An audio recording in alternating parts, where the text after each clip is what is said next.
Hi, I am Jan Reardon, and I am a board member of the Jennifer Reardon Foundation, which began for my sister-in-law. And my brother has created the foundation, as well as just so many wonderful programs and just different things that he has done to live up to Jen's mantra of always being kind, loving, caring, and sharing. So what we do is really based on that, as well as the foundations of just the areas that we focus in for the foundation. The pillars of the foundation are community vitality, women's empowerment, early childhood education, and financial literacy. And I always have a guest that comes in that would be, representing one of those areas of Jen's foundation as far as the pillars that we focus on. And so today I have the absolute pleasure. I am from Essex, Vermont, and I'm so thrilled to be able to introduce my two guests who are working on something fabulous in Essex. It's Essex Chips, and we'll get into all of the details from people that know much more than I do, but even from an outside perspective, you have such a great reputation at Essex Chips. It's a wonderful organization that we're fortunate enough to have right in Essex. So let me just turn this over to my great people here that are my guests, and certainly thank them very much, and then they'll take over with answering questions about their organization. So first I have Kathy Brink, who is co-chair of Essex Chips, and then along with Kathy is the co-chair, youth co-chair, Mason Bauer. So they are both here, very involved in the organization, have a lot of fabulous history and great experience in doing this type of work, but we always need to, do things differently after the pandemic, and we'll have some different things that we can talk about and just put out there, the needs that the organization has and see how we can, get the community working together and all be, on the same page. So let me just start with you, Kathy, if I could. So thank you, first of all, for being here. I appreciate that. And then same with you, Mason. Thank you. And let me just start by just asking you, Essex Chips, we can say actually what the acronym stands for, and then began in 1986. And so now fast forward 2025, I'd love to just hear how things have evolved along the way. Well, thank you, Jan, and we appreciate your inviting us to be here. It's pleasure. important for us to have a voice in the community. Essex Chips evolved from a group of youth and community volunteers who were concerned about young people in the community. And the first organization was called the Essex Community Wellness Committee. And that was in 1986, as you said. And then by 1997, this group felt that it was important to have an after-school place for the young people to come to. And Kathy, what are the ages of the young people that you cater to? From the ages of fourth grade through ninth grade. Younger than I thought then. Yes. That's wonderful. 4, 5, and 6 usually are coming on one day, 2 days a week. Okay. And then the older group on the other 2 days. So Wonderful. the programs change a little bit. Sure. So the program began as a teen center in 1997. Okay. And then in 2004, the Essex Wellness Committee, Essex Community Wellness Committee, and the Teen Center merged and became CHIPS. Okay, I had no idea about all. I've heard of each one, but I didn't know that they came together. That's Right. wonderful. That's And a lot of we, great experience. Could also be potato chips or chocolate chips. However, it's the community health initiatives and programs for children. Love it. Okay. Program. Okay. Perfect. I knew what it was, but I don't know if I could have said it, so thank you very much. Yes. And so what would be an example then of some of the programs now that it's evolved to this point and everything has come together, but how would you differentiate, for instance, between fourth grade, fifth grade, sixth, then, up to ninth grade? Like, how do you program for different ages? What types of activities do they do? First of all, there are segments during the day where they can have free time, where we have a pool table and air hockey. Oh, nice. And a big open room where students can just hang out, or they often will be in a very rigorous tag game, for instance. I'm sure Mason has been a volunteer there, so he knows exactly what the youth can get up to in the afternoon. We also have a arts and crafts room, Very nice. a computer room, and a quiet room. So that's where somebody who might want to do their homework can do that. Exactly, right. They have options. Can have a couple of people in there just visiting, but it's not for raucous. Exactly. We also try to limit engagement on their phones while they're Love there it. because it's more important for them to be interacting with one another. Exactly. It's such a nice opportunity to get to have a conversation with somebody. Yes. Since a lot of the afternoon is programmed by the youth attending while they're there, they can help define What to do what that they day. want to do that day. Very nice to have the flexibility. However, we have many volunteers who come from the community and present programs. One of them that's really wonderful is the Global Foundries Ambassadors. Ooh. And Eric Rizzi is one of our board members. He's a young fellow who is an engineer there. And he brings his colleagues, and they come and help with talking to the students and teaching them something like how to build a robot. Oh, I love it. Yeah. And so it's all after school. Yes. And do you run programs during the summer months as well? Is it school year? No, it's usually just through the school year and perhaps a teen night during the summer. Okay, That's special something events. else that we do. Very nice. Exactly. Well, and we used to do a camping trip, but that was lost with COVID. Right. I know. That's one of the things I wanted to ask you about, obviously, with COVID, how things change. Certainly in, activities like that, you have to make so many different adjustments when we couldn't even really be sitting next to each other. Right. But I love the idea with Global Foundries coming in like that, again, at that age, what an opportunity to find out even what Global Foundries does. And they're such a big player in our community, obviously, with, great employment opportunities and, certainly a great reputation. People move here for Global Foundries. So to have it right in our backyard and have students at, a young age like that, understanding the value of all of the things that they're doing there is so helpful. And also along with that, it makes me, and I want to get to you, Mason, really soon, because once I get to you, I'll probably just keep on talking. So I'll just have one more question for Kathy, then we'll shift over. But I was wondering, you had mentioned about working, with different organizations in the community. So like collaborations that you have. Global is obviously a perfect example that you just already brought up. But are there other organizations that you would say in Essex that you collaborate with to help with programming? The 4-H come almost once a month, and they have done they did a program on leaders in equity for the group, and that was excellent. That is just so important. And other programs they do have to do with environment and the nature around us, right, which they're very famous for. So it's been good to have them there.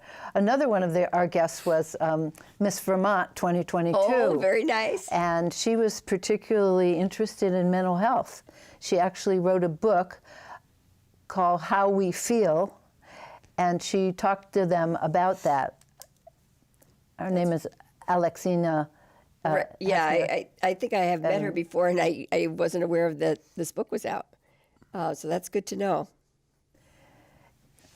And mental health awareness is really an important focus of our program. Absolutely. I mean, you couldn't address anything that is really quite as critical. And thankfully, we are so much more aware of it, I think, because not that it has certainly increased, but people are starting to talk about it. So you do have many more opportunities for conversations, and to have a nice proactive approach that you have through Essex CHIPS to focus on that is so beneficial and so critical. I think more and more schools and in places that people go to need to incorporate that in so that everybody feels fine with discussing how they're feeling, basically. There's so much that can be gained by just the honesty and the comfort and the security and confidence to know, you don't know what anybody else is going through. We all have issues. Let's talk about it. Maybe it's not as bad as we think. And that's typically the outcome, is it's not as bad. We can work through this. Not to say it isn't challenging, but we can get there if you have some help. Yeah, exactly. So that's fabulous, that mental health. So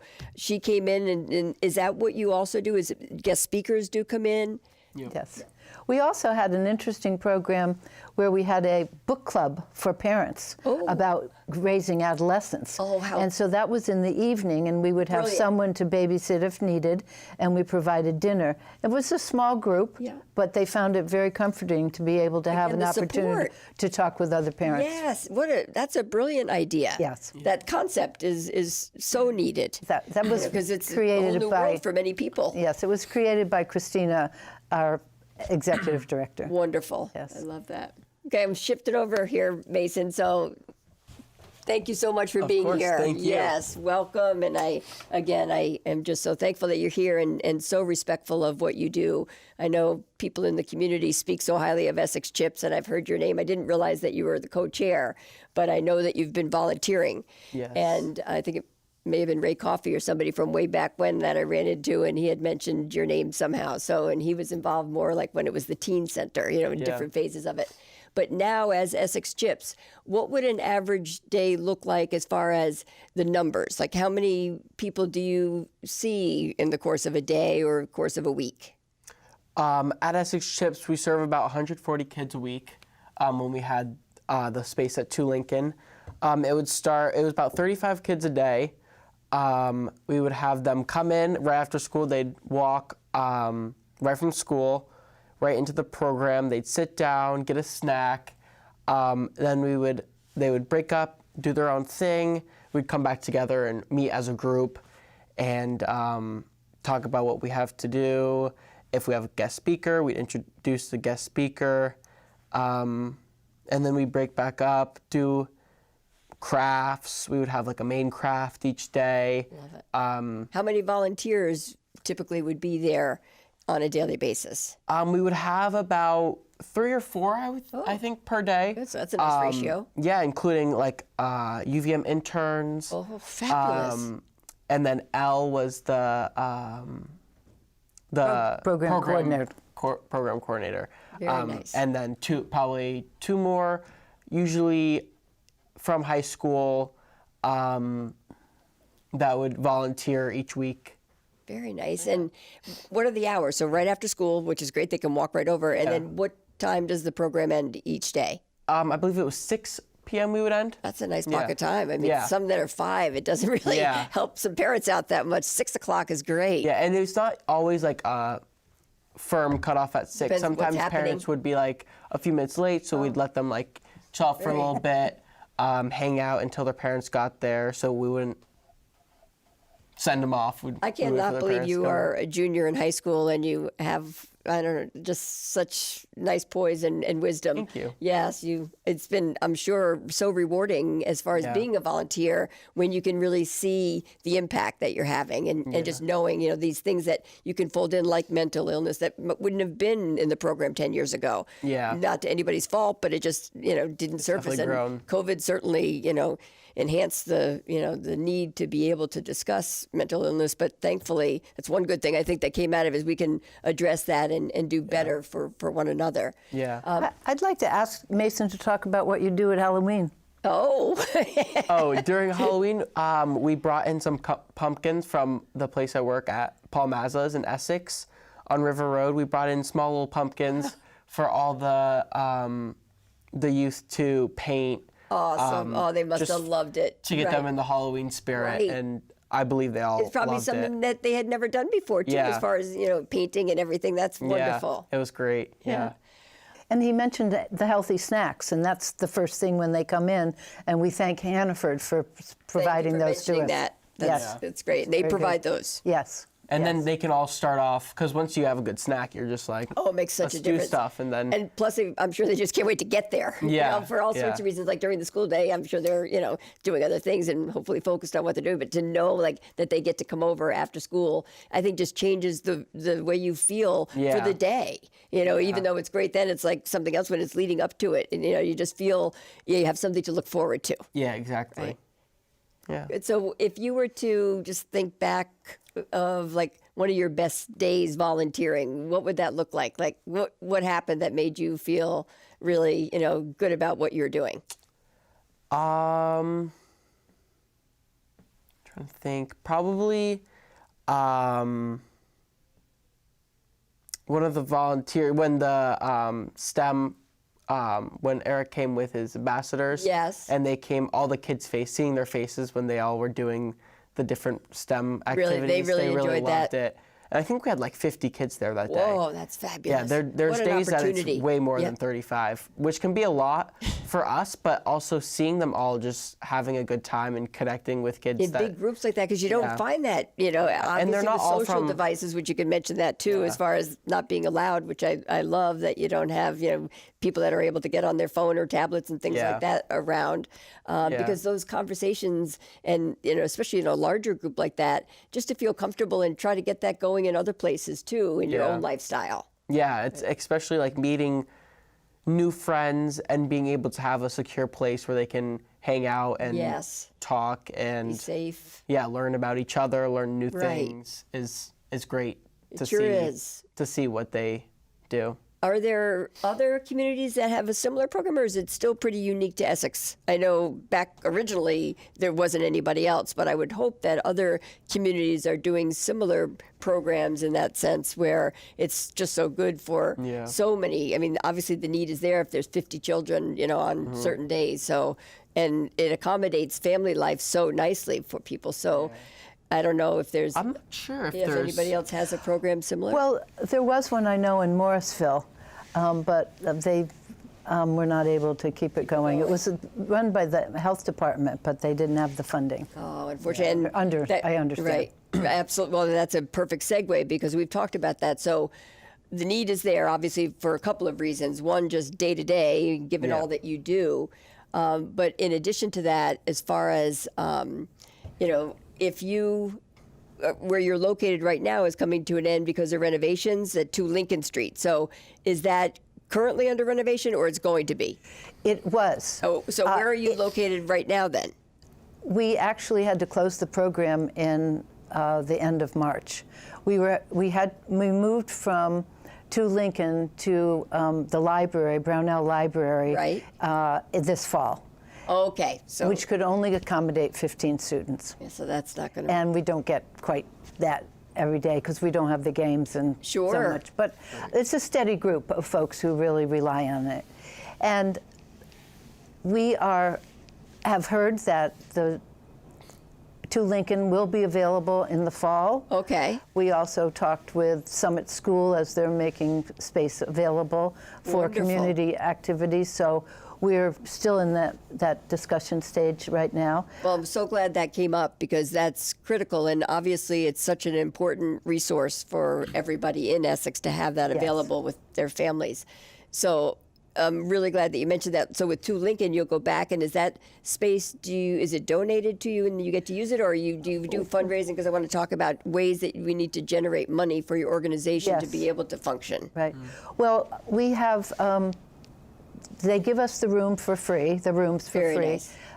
We have less space this year because they put in an elevator, which took out part of right. our space. We lost our computer room. We don't know exactly yet What the since we haven't configuration might be, right. haven't been back there. This year they are going to charge us a monthly maintenance fee that they hadn't before, so that's quite an additional cost Right. for us. Right. And will only allow us to, or guarantee that we can stay there for 3 years. So You're kind of that's looking that's a even that's a long-term, concern. right. We need to Nice be to know you thinking have it, right. long-term, major fundraising to find a place. Since we had been offered that without fee when it closed for renovations, we weren't ready for Sure, to do anything that would cost, how would you have that kind of money when you're, going along, obviously, and you didn't have that fee to worry about? And we had several unexpected losses in funding this past year. One from a business that had been providing funding at about $50,000 a year, which was not able to do that any longer, and so we lost out on that income. And we are expecting a return from the IRS on the taxes we paid on our staff that we kept working through the COVID pandemic. Right, yes. And so that's been expected. We expected it last September. Oh. So those two were big chunks. Yes, absolutely. And Those so We have had to reduce staff, and that is why we are about to come out with an appeal. We have many grants out that we hope will come true. I love this And we have- timing that we were getting to talk about this. I mean, if it was a couple of years ago, the needs, and what I love about it is, and that's business needs shift, and whether it's profit, nonprofit, whatever. I mean, that's unfortunate in life. It just, you have to switch gears. But what I love is how you have been able to respond and keep things going, tighten everything up, because at least when it does come together and the fundraising is underway, you'll have a nice tight ship that you'll know so well, because you're so much more prepared now. Given the fact that you need to be paying for space and some of those other things that you lost, you'll find other ways to be able to get that money and then more. Right. And I want to mention, Mary Beth Redmond did a wonderful article for us in the Essex Reporter that really spoke to our needs. Fabulous. And that's good. That's the Bible for yes, Essex. yes, So that's it really wonderful is. that it's So in there. that's I want to very read that good. Yes. tonight. Okay. Yeah. So Mary Beth, you said her son had been on the board in the past as well, Yes. right? Liam, the great 30 under 30 entrepreneur at Yes. Notre Dame. Yes, he was on our board for 4 years. He came there before. I also wanted to mention there was a young woman, Hillary Danis, who started as a student attending. Right. We became a student board member, stayed on the board through college and medical school. She had to leave when she went into her residency. That is a beautiful story. Yes, that it really is. And But it speaks to the, obviously the integrity of your organization and how good it feels to be part of something that is doing so much for the youth. yes, yes. So Let's see what else I had on here.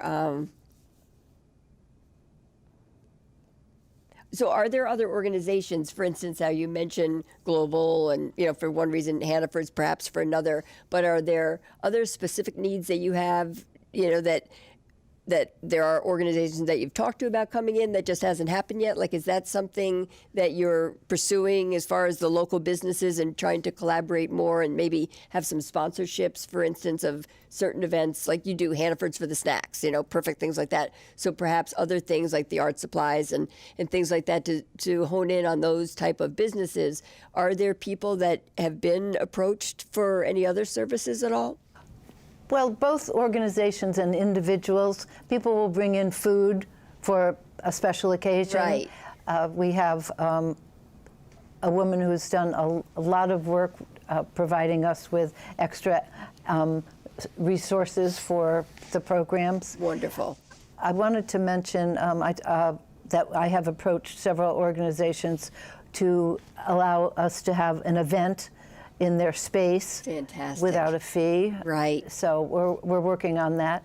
We also are excited that our interns from UVM, one of them is doing the Burlington Marathon, and she is doing that to raise money for CHIPS. Oh, how perfect is that? What a great way to do that. Yes, and we're talking about other relationships with the athletics groups there and working with the young people who come to see us. So. I mean, right. There's always these causes, and Essex CHIP should be right at the top of that list because that's what people are used to doing, different organizations, and then you do it for that reason to raise money. So that's beautiful. And it gets the word out there too, because then you have conversations and more people find out about it. We had a wonderful program a couple years ago, a woman who's was speaking around the country on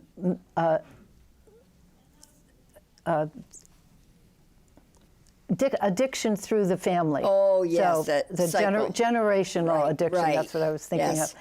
And we had a presentation. She gave a speech at the Essex Cinema at the center, and it was amazing to see what she has been dealing with. Right. Taking care of her grandchildren and so on. And that was open to the community. So we also do those kinds of things Beautiful. as That's well. really, really nice. Yes. I mean, again, just, Essex is a small community, and to have things like that, even just where you get together and can see people again and not lose the fact that we are so fortunate to be able to be together again after, the pandemic was just horrible. And then I think when it first, we were allowed to go back out, it felt good. And then we sort of lost that a little bit. So these type of things will keep that going. And that's what we need as human beings.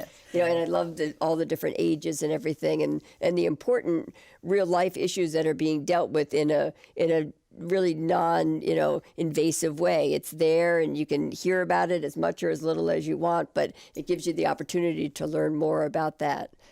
And we've been invited to churches in the community to talk with them, and have offered space for us at times when we needed it. Very nice. So we reach out where we can. Right. Okay. And a couple of things, Joe, like just with the funding itself, is one, just to make sure we have the website, essexchips.org is right up there, so that's perfect. And then you can go there to donate directly on the site. Yes. Right. And one very important thing that we haven't mentioned, this is free. That's what I thought, but I'm glad you said it, yes, because it other is people free. wouldn't realize that, right? And is that your mission, is to keep it free? Yes, it is our mission to keep it free. Things will be designed around that. Families need it. Absolutely. Very much. And you never especially know with what's the coming cost next. of after-school care. Yes. And yes. so I'm so glad that you did mention that, because, again, it can be for anybody. Okay. And what other, so you had a couple of grants, one that's not going to continue, and then are there other grants that are available to you? Oh, we have a grant from the Agency of Education that is for counseling. And we have an application for continued support for the teen program. We have several other large grants out with more flexibility for building up and for getting a little bit more staff so that we can focus more on the outreach into the community and the fundraising. Yeah, I don't know how, to do everything that's been done, especially when you don't really have, many staff members, it's incredible what you've accomplished. We also are building our board. And we just got a new board member this week, and I have an interview with someone this afternoon. Fabulous. That's exciting so it's for very everybody important. too, right? So I think people are really being responsive. And again, even though this, as I had said, the timing is so perfect here, but the timing is just so right, just in the world too, to be able to come together and have that safety net. I really am so respectful, of the program. And I still need to talk to you a little bit more about, so with volunteering, tell us just a little bit about who you are, because you do that. And then obviously what you have coming up next year is very exciting. So just talk a little bit to give everybody a sense of what a great, co-chair you are along with Kathy. Yes, so I'm a junior at Essex High School. In the summer, I work at Paul Mazza's in Essex. I also work at Bramble in Essex. And so I'm very involved in the community. And so bringing that back to the board, bringing ideas from people in the community, I always like to ask people their input. Love it. And bringing that to the board and sharing ideas that people in the community might have, and spreading awareness into what we're going through as Essex Chips and what we're hoping to do. Wonderful. Yeah. And how did you say, what, Mason, I'm going to volunteer for things? How did that all come about for you? I would say when, during COVID, seeing all the people that volunteered during that time to, I would go up to the school to get free breakfast, and all those people were volunteers. Nice of you to even notice that, observe that. That's so awesome. Seeing people in the community volunteer, and the impact they had on everybody, and seeing the impact made me want to wonderful that volunteer myself. It's great that you were aware enough to notice that. So that's fabulous. And then what else is coming for you? Next year I'm doing early college, which will be great. So what, you'll be 16? I'm 16 right now. I'll so be you'll 17 in 2 weeks. Oh, okay. So you're going 17. So I'll be 17 at early college next year, and hopefully use that to transfer into a college. I'm interested in business, so. Great, that's what I wanted to ask you. Yes. So where you're going, what would be like an example of some of the classes that you'll be signing up for there? At CCV, I'll probably take like main courses like English, math, Wonderful. and then I'd love to take classes like entrepreneurship, marketing, things like that. That's like fabulous. electives. And again, I mean, at this point in your life, to have that knowledge that the experience that you already have going into these type of classes, I Yeah. think it'll make you even, that much more passionate about it, which is wonderful. Yeah. That's great. There was something else about, so you can go there and that's your full day. You don't go to Essex High School. Correct, yeah. You don't have to go there Next for year I anything. You're won't be just at Essex High fully. School.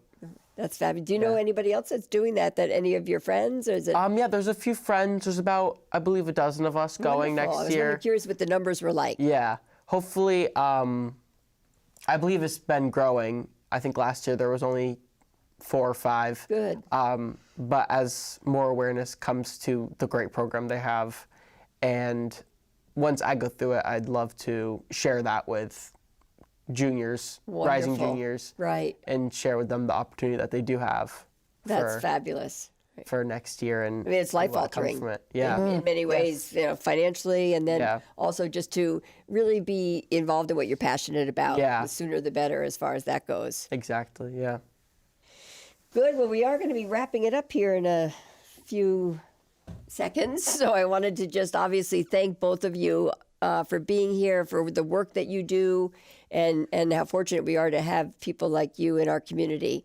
And we thank you. Oh, my we thank you pleasure. so much for giving us this opportunity to be here. And we'd like to ask our audience to take a good look at Essex Chips and understand that this we do for the young people in the community, and we need the community support. The students, the young people need your support. Thank you so much, and thank you, Jan. Oh, my pleasure. Thank I'm you. so glad that we were able to meet. Thank you so much. You're welcome.